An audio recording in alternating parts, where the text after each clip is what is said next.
Hi, my name is Emily, and I'll be doing my informative speech on seizures and epilepsy.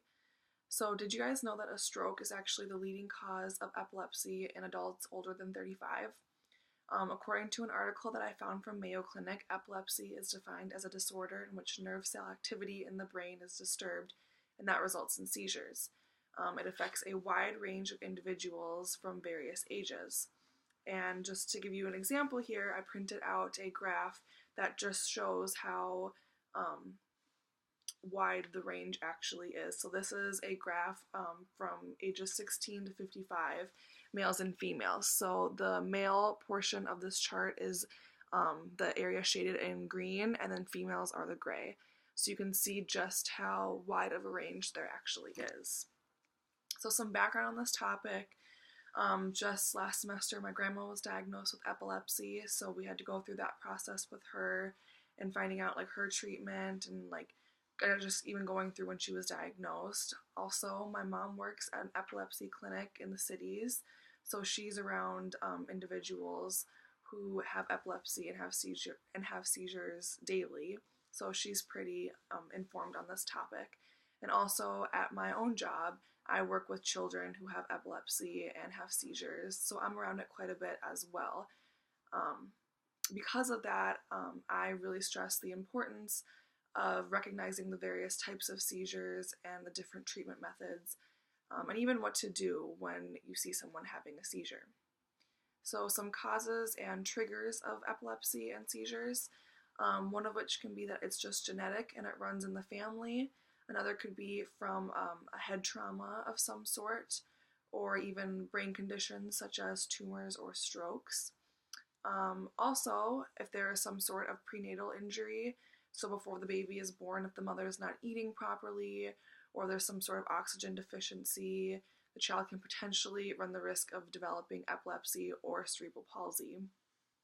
Um, Also, developmental disorders such as autism can lead to epilepsy and seizures.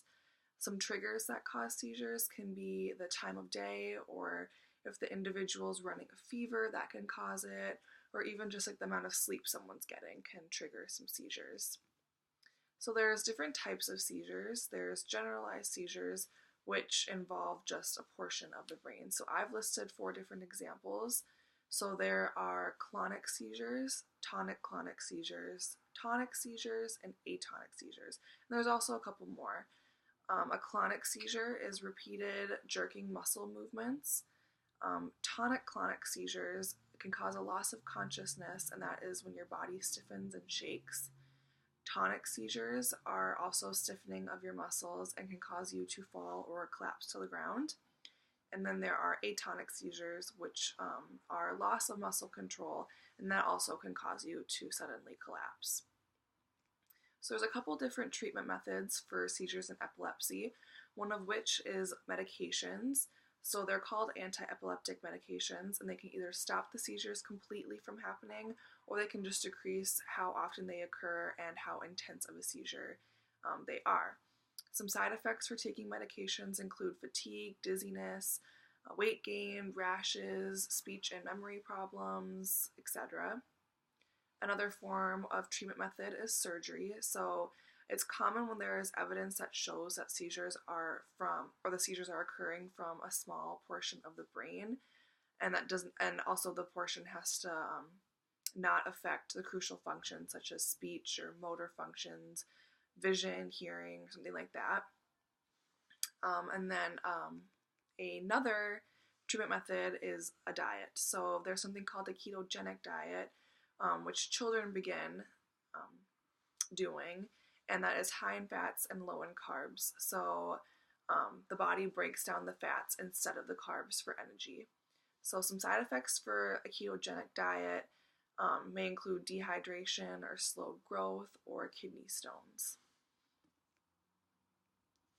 So in conclusion, there are many different types of seizures. I'd only mentioned a few, and they were under the generalized seizure category. So I mentioned clonic seizures, tonic-clonic seizures, tonic seizures, and atonic seizures.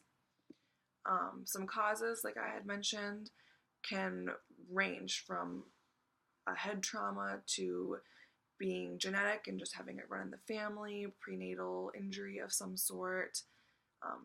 There's a couple more examples that I had given.